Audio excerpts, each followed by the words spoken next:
Asdira, salam alaikum, bonjour ou bonsoir les amis. J'espère que vous allez bien en ces moments très particuliers. En tout cas, c'est ce que je vous souhaite et pour le meilleur. Bienvenue sur votre chaîne Bled Maralibia qui attend vos encouragements en la partageant autour de vous et auprès de vos connaissances et surtout en vous y abonnant et de faire abonner vos proches. Merci une nouvelle fois de nous recevoir chez vous et parmi vous. Cette 97e vidéo vient vers vous pour vous proposer votre ce qui fait débat habituel, c'est-à-dire le ce qui fait discussion désormais entre nous. Ce CQFD de votre Bled Maralibia se consacre aujourd'hui à cette affaire d'espionnage qui fait tant de bruit, tant de secousses et surtout concernant sa relation entre l'Algérie et justement ce logiciel dit Pegasus, où il en ressort un secret à peine voilé, à peine dévoilé, puisque Reporters sans frontières, RSF, donc, accuse justement cette Algérie de faire partie aussi des clients de la société israélienne NSO Group. En effet, la célèbre ONG, organisation non gouvernementale, qui est RSF, donc, de défense des droits des journalistes et de la liberté d'expression à travers le monde entier, Reporters sans frontières, RSF, a accusé officiellement l'Algérie de faire partie aussi des clients de la société israélienne NSO qui commercialise le logiciel espion Pegasus. Ce logiciel de cyber-espionnage a alimenté une très vive polémique internationale à la suite des révélations d'une enquête publiée par un consortium de médias internationaux sur son utilisation pour espionner et violer l'intimité de plusieurs dizaines de journalistes internationaux et de personnalités politiques dans une dizaine de pays à travers le monde. C'est ainsi qu'il en ressort qu'à partir de 2015, paraît-il, l'Algérie a été l'un des premiers pays à utiliser ce logiciel Pegasus. Et donc, face à cette accusation, l'ambassadeur algérien à Paris dépose soudainement, à son tour, plainte contre Reporters sans frontières, donc RSF, alors que le régime au pouvoir algérien quémande une certaine aide internationale. Et le ministère algérien des Affaires étrangères a finalement chevauché, entre guillemets, ce Pegasus pour demander un effort international contre le Maroc.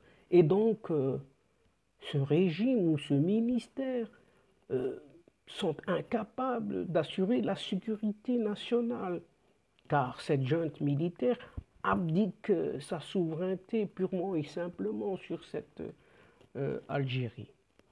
Une Algérie qui manque d'eau, manque d'emploi pour les jeunes, manque de légitimité du pouvoir, manque de démocratie, et on en passe et des meilleurs. Et la liste des manques est encore trop longue pour décrire sans risque d'être démenti ici et là par l'effet de cette situation algérienne.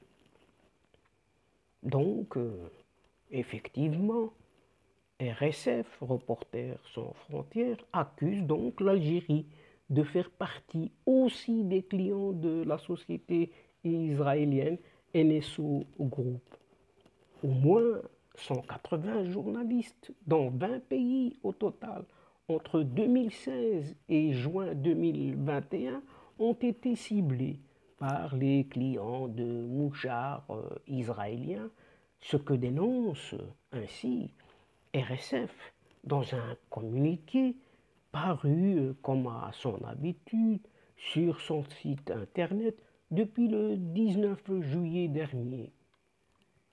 Et parmi les clients de NSO figurent des régimes autocratiques, comme ils le soulignent dans leur article ou dans leur communiqué plutôt, comme l'Arabie Saoudite, l'Algérie, le Maroc, le Bahreïn, mais aussi des démocraties, ce que eux aussi qualifient de démocratie, comme le Mexique, l'Inde, etc. Donc, toutes les régions du monde sont concernées, de la Hongrie à la Turquie et l'Azerbaïdjan en Europe, au Togo et au Rwanda en Afrique, affirme-t-on ainsi dans ce même communiqué qui cite ainsi l'Algérie comme étant un client de la société israélienne NSO Group. Disons-le clairement, c'est la première fois que l'Algérie est officiellement accusée de recourir à ce logiciel espion pour des considérations autoritaires visant à réprimer les journalistes et les militants des droits de l'homme ou des opposants. Pour l'heure, les informations révélées par Forbidden Stories et Amnesty Security Lab ont indiqué que l'Algérie était plutôt victime de l'utilisation massive de ce logiciel espion israélien par les services secrets marocains dans le but de surveiller l'ensemble des dirigeants algériens civils et militaires. Ainsi, RSF ne fournit aucune information supplémentaire concernant les accusations qu'elle formule contre les autorités algériennes. Et à la fin de ce communiqué, elle se contente d'affirmer que dès 2017, RSF avait mis en garde contre l'utilisation de ce logiciel, notamment lorsqu'il avait été utilisé pour surveiller des journalistes mexicains. L'organisation avait ensuite dénoncé l'utilisation du logiciel contre des journalistes en Arabie Saoudite, en Inde, au Maroc et en Azerbaïdjan, souligne en dernier lieu RSF, qui défend avec beaucoup d'acharnement et de volonté depuis 1985.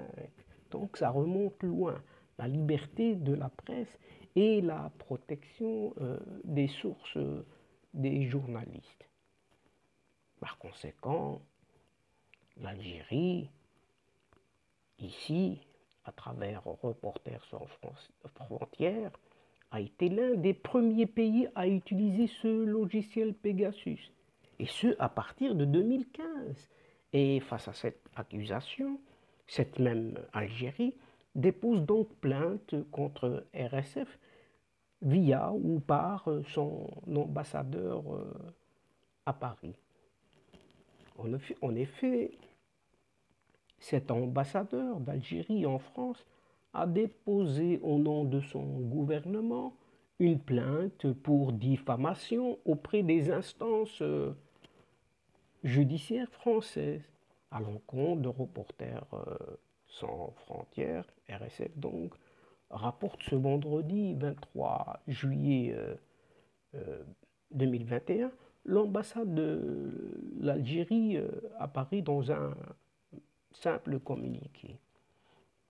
Et cette action en justice porte sur l'assertion contenue dans un communiqué publié par RSF le 19 juillet dernier sur son site web, selon laquelle l'Algérie figure parmi les pays en possession du logiciel Pegasus et qu'elle l'utiliserait pour espionner d'autres parties, a précisé la représentation diplomatique algérienne à Paris. Donc, ce logiciel est bel et bien entre les mains de ce régime de vieux généraux ou de vieux caporaux algériens.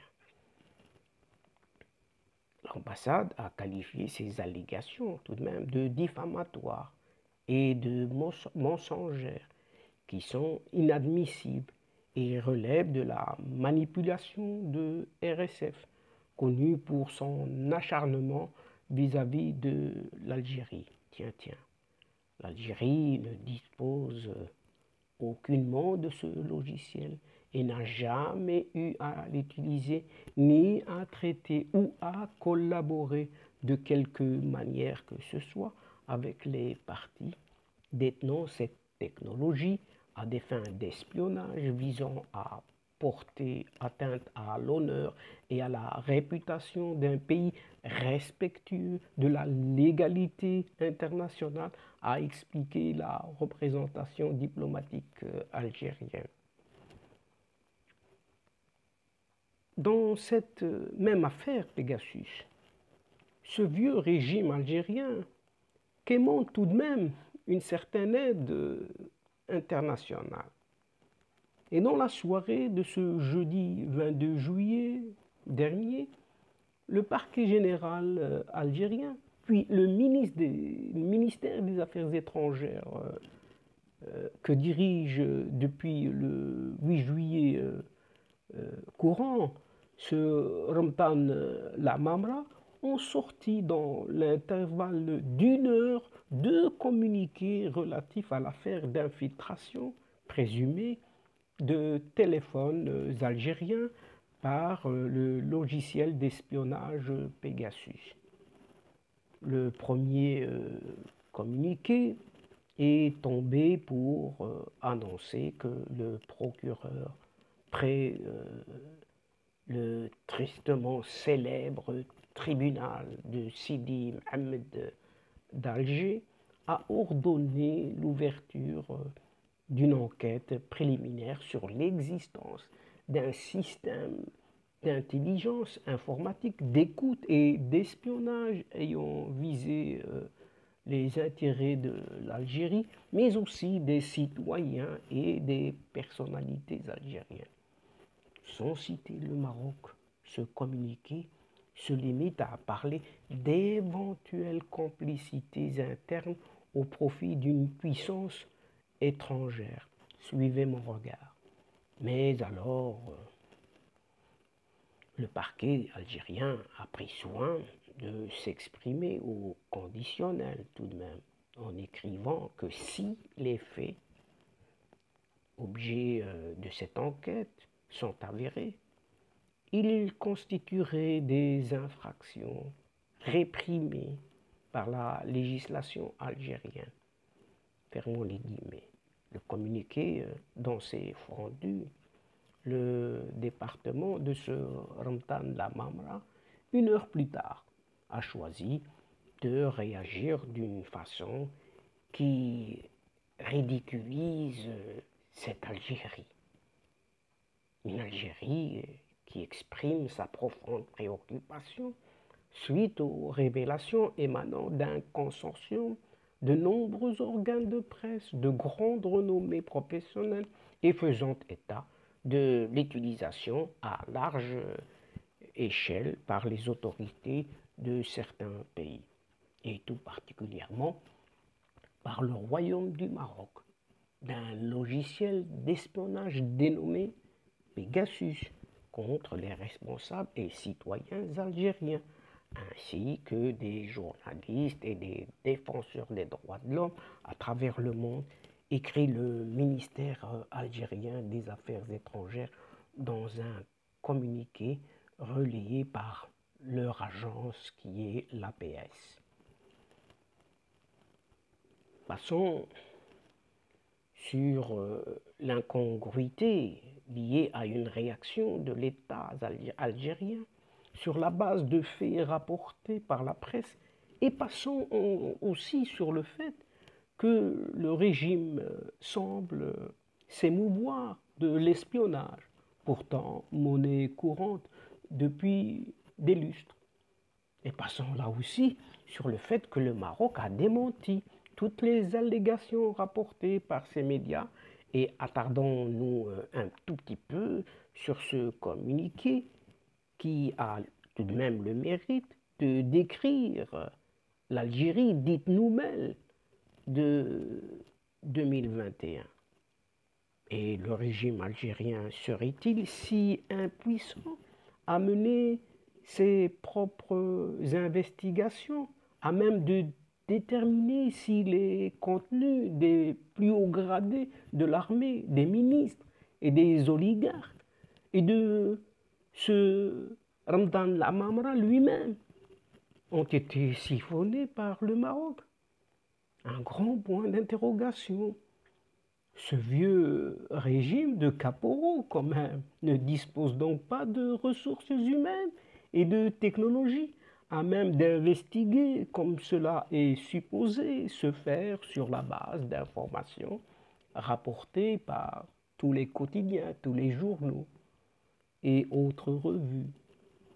Mais il y a pire, puisque le communiqué se poursuit ainsi. Étant directement concernée par ces attaques, l'Algérie se réserve le droit de mettre en œuvre sa stratégie de riposte. Vous avez bien entendu, une stratégie de riposte, et se tient prête à participer à tout effort international destiné à établir collectivement les faits et à faire la lumière sur la matérialité et l'ampleur de ces crimes qui menacent la paix et la sécurité internationale, ainsi que la sécurité humaine, comme si tout cela existait à l'intérieur de cette malheureuse Algérie. Mais de quel effort international finalement s'agit-il? Les médias ont dénoncé l'espionnage non avéré des smartphones de l'ancien et de l'actuel chef d'état-major en Algérie, respectivement Feu Gaïd Salah, et de ce vieux caporal qui est toujours là, ce Saïd Chengria, qui est des patrons des services de renseignement, Bachir Tartag, et encore ce Wassini Bouazza, du frère du président qui dirigeait le pays durant les 2 derniers mandats de ce petit abbé, des personnalités les plus importantes du régime et tutti quanti. Réaction du gouvernement algérien, on appelait à l'effort international entre guillemets. Mais où a donc bien pu passer le fameux le fameux NIF algérien? Quelle faillite! Mais quel débâcle! C'est tout simplement un désastre, incapable d'assurer la défense de sa propre sécurité nationale. La junte au pouvoir abdique toute souveraineté sur le pays et demande une protection internationale. Car c'est bien de cela dont il s'agit quand le département de ce Ramdan Lamamra fait part de son souhait de participer à l'effort international. Et de quelle utilité sera-t-il?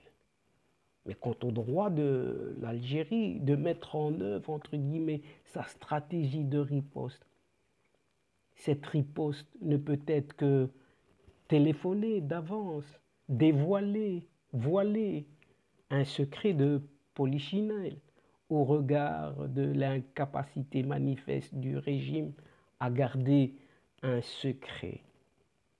Et cela n'a pas démarré uniquement avec Pegasus, bien sûr, puisque Germit Bonouera, le secrétaire de l'ancien chef d'état-major et vice-ministre de la Défense de Gaïd Salah, feu Gaïd Salah, a fui l'Algérie avec des dossiers classés secret défense, et les a remis aux pays par lesquels il a transité ou séjourné. Si bien qu'avec ou sans Pegasus, le régime militaire qui est aux abois et qui dirige tout de même cette Algérie, tout à fait morose, n'est décidément aujourd'hui plus qu'une maison en verre pour de nombreux pays. Donc tout est transparent.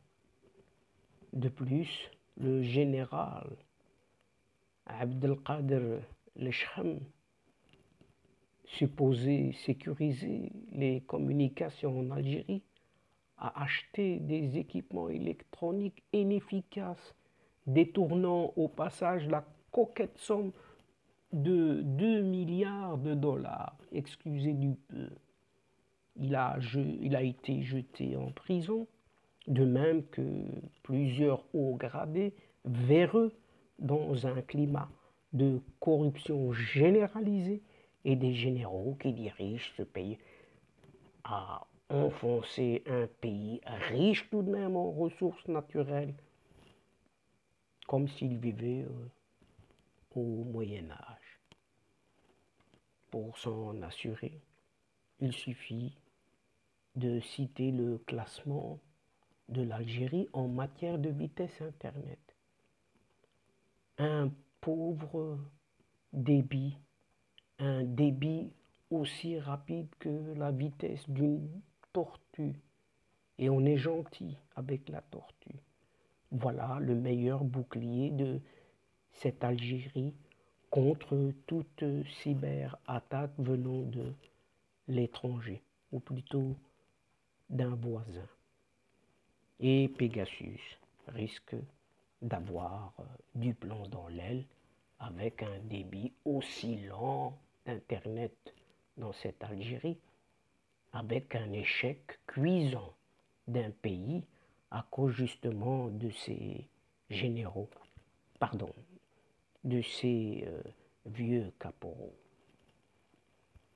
Et le duo formé de cet athée et de ce vieux Saïd Chengueriha, respectivement président algérien sur papier uniquement, et ce chef d'état-major de l'armée algérienne, et disons-le aussi de l'État algérien tout court, ont fini par mettre cette Algérie en faillite, selon une tribune parue dans les colonnes de l'Ahdath al-Maghribiya de ce vendredi 23 juillet